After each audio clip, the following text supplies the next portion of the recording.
But today we're going to talk about 1 Samuel 17, the story of David and Goliath, and see what we can learn from David about handling our own giants.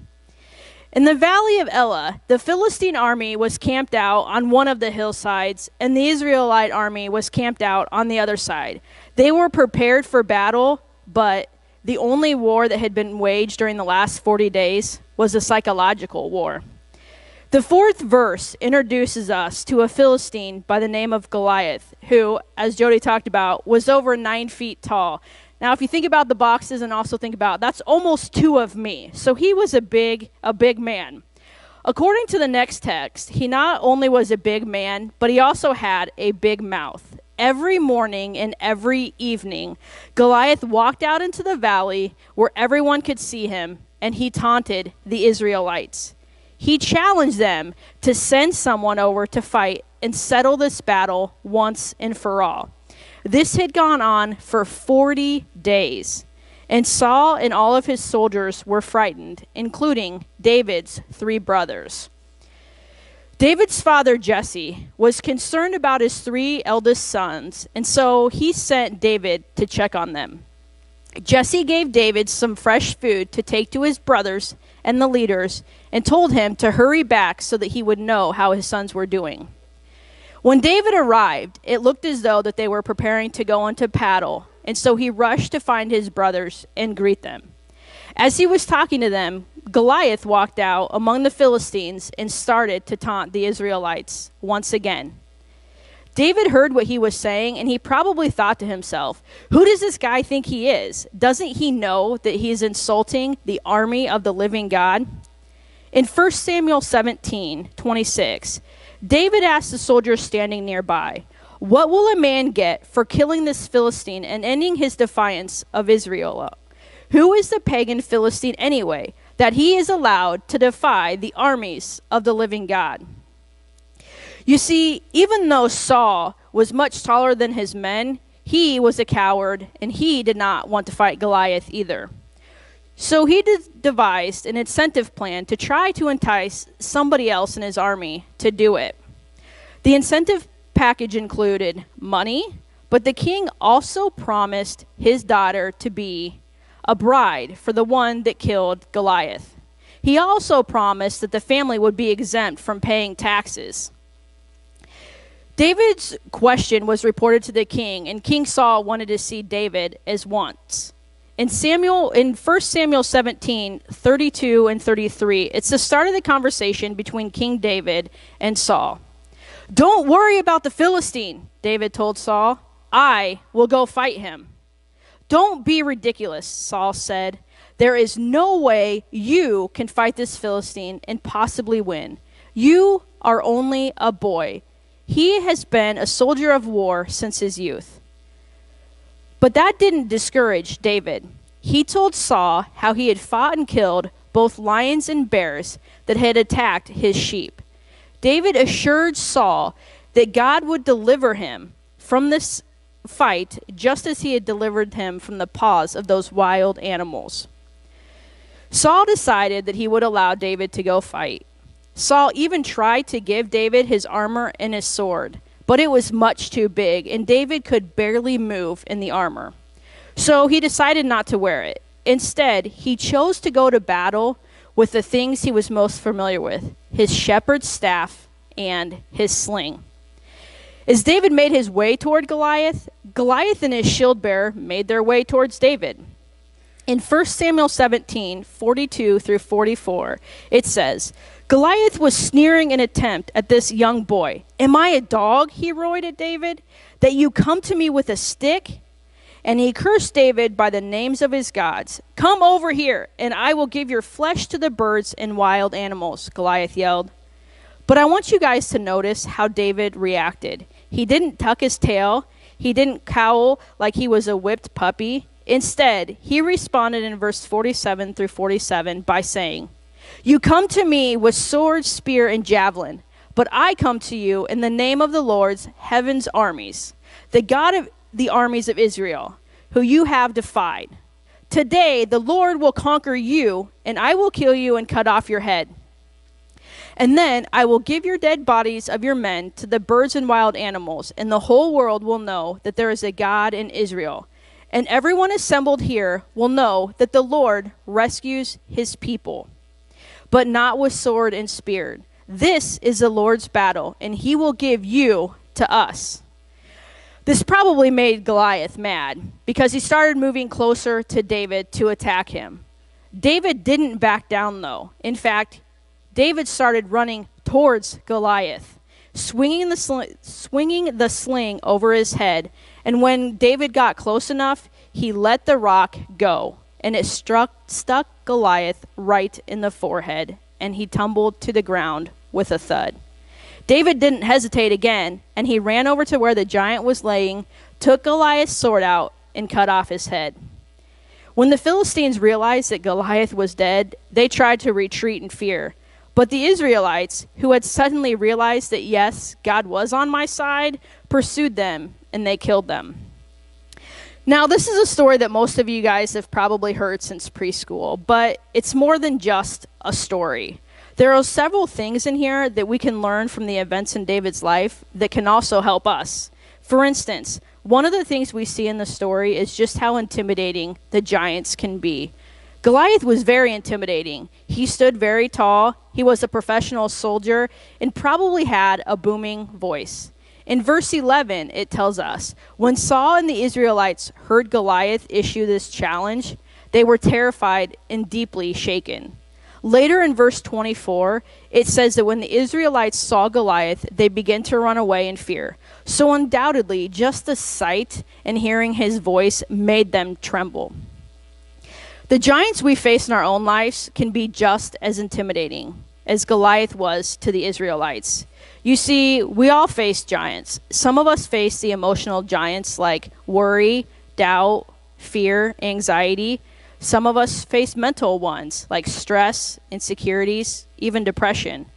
Some of us face the physical giants like disease, pain, even some with a disability. Some of us, our Goliath may be a bad habit that we just can't seem to kick. And then for some, it's problems at work or a financial problem that won't go away but just keeps getting bigger. Like Goliath, the giants in our life taunt us. Day after day, we wake up hoping that they are gone, but day after day, they continue to reappear. Day after day, our giants can humiliate us. They do their best to make our lives difficult every single day. A contemporary Christian group by the name of Casting Crowns understood this very well. It's the song that we played at the beginning. Let me remind you how the second verse goes. Oh, what I would do to have the strength it takes to stand before a giant with just a sling and a stone, surrounded by 1,000 warriors, shaking in their armor, wishing they had the strength to stand, but the giant's calling out my name. He keeps laughing at me, reminding me of all the times I've tried before and I failed. The giant keeps on telling me time and time again, boy, you'll never win. You'll never win. But guess what? There's good news here today for all of us. The giant that is doing it, the one that's trying to keep us down and maybe feel like we're losing in life, he only succeeds if we allow it. That's right. It's truly up to us. We can let that giant put us down and make our life difficult and unpleasant, or we can be like David and we can stand up and confront the giant. Of course, you can't defeat your giant any better than David could defeat Goliath without God's help. But with God, all things are possible. David knew that. He knew that it didn't matter how big Goliath was, how bad Goliath was, because God was on David's side, and that was all that mattered. Casting Crowns knows this too. They finished up the second verse by saying, but the voice of truth tells me a different story. The voice of truth says, do not be afraid. And the voice of truth says, this is for my glory. Out of all the voices calling out to me, I will choose to listen and believe in the voice of truth. So the choice is yours. You can choose to listen to the giants and be miserable, or, like the song says, you can believe in the voice of truth and put your faith and trust in God, and he will defeat your giants, just like David did. A second lesson I think we can learn from this story is that giants often have distractions to continue to draw us away from God. Now, I'm not talking about Goliath's shield bearer that was there, but David's own brother. Listen to his brother in verse 28. It tells us that when they heard David discussing the situation with some other men, his brother became angry. He looked at David with disgust and said, "What are you doing here anyway? What did you do with the sheep you are supposed to be watching out in the desert?" David was just asking a question at that point. He hadn't even said anything about fighting Goliath, yet his brother was already trying to put him in his place. Maybe he was jealous, or maybe he was worried that his brother might do something to embarrass him.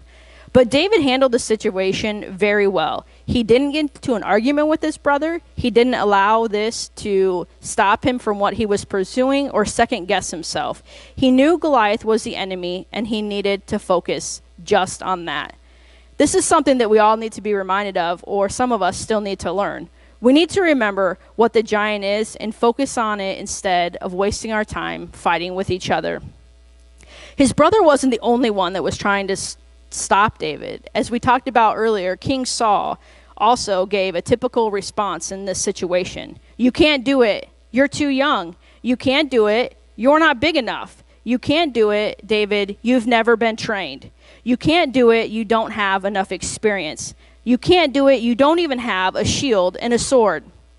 How many times have we heard someone, or maybe it has been us, to say something like that in church or even in the community? "You know, so-and-so might make a good teacher or leader, but they're pretty young and they don't really have much experience." Or sometimes, because we get tired or lose focus, we say, "That's a great idea of how to minister to people in the community, but we can't do it. We're simply not big enough, or we don't have enough resources." We need to be careful of what we say and how we say it. We don't want to be the person to discourage anyone and deter them from what they're trying to accomplish.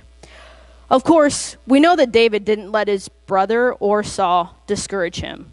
Like the Apostle Paul, David knew that he could do anything that God gave him strength to do, which leads me to the next thing that we can lead from his story. David exercised faith rather than being paralyzed by fear. He knew what it meant to walk by faith and not by sight. Saul and the rest of the Israelites saw the situation through their human eyes. They saw Goliath and they were paralyzed by the fear that he presented. David not only lived by faith, but he saw the situation through God's eyes. He didn't see Goliath as a threat. Instead, he saw him as an opportunity for God to be glorified in the situation. A man by the name of Jonathan Falwell once said, "The reason so many Christians never achieve their maximum potential in life is because they never conquer the thing that they fear most." The Israelites feared Goliath because he seemed invisible.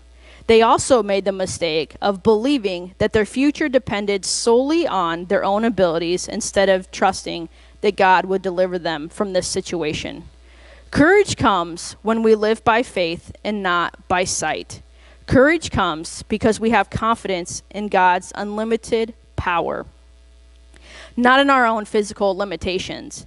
It is possible for a person of faith to see things through God's eyes, to see obstacles as opportunities or even potential victories, as David did.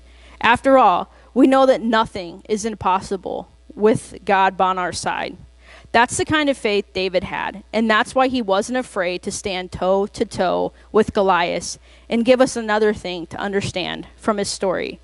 Even in the face of unbeatable odds, David was confident that he would prevail. This confidence was a result of a couple things. First, David not only knew that all things were possible with God, but he also knew that God had protected him and enabled him to do some pretty amazing things in the past, including the killing of the wild animals like the lions and bears that were threatening his flock. So knowing that God had done that in the past gave David the confidence to know that he could take the next step in his faith journey. And even though this seemed like suicide to everybody else, David was not afraid. This is all something that we need to remember. I want you all to think back at the time, the victory that God has given you. I want you to recall the times he has protected you and provided for you. Reflect about the times where he has delivered you from situations that probably seemed very hopeless. That's what David did. As he reflected, his confidence grew stronger. He knew that God was going to do it again, and he couldn't wait to get on with it. So when you come face to face with a giant, don't run away. Don't bury your head in the sand, and don't hope that it'll go away. But remind yourself of how God has delivered you in the past, and he will give you strength you need to not only stand up against your giants, but defeat them. We can also have confidence that God gives us strength and courage that we need to win fights and win battles that come our way. David had learned his lesson, which is why he was able to defeat Goliath and also write the words in Psalms 28:7. The Lord is my strength and my shield. My heart trusts in him, and I am helped. The last lesson that I want to mention is the giants we face can bring us closer to God, or they can point out our spiritual weaknesses. Many of the problems David faced in his life brought him closer and closer to God. On the other hand, it is very evident that Saul, his brothers, and the Israelites were blinded by their circumstances and didn't have the faith necessary to fight and win the battle. What about you guys this morning? Do you have the faith that it takes to stand up against a giant? Are you willing to trust God instead of your own human abilities? Are you willing to walk by faith and not by sight? Are you willing to listen today? Are you going to listen to the giant that keeps telling you you'll never win? Or are you going to listen to the voice of truth that says, do not be afraid, because this is for your Father's glory? I encourage you this morning to listen to the voice of truth. Stand firm in the face of the giant, knowing that God will give you the strength and the courage to defeat him, just as he did David. Let's pray.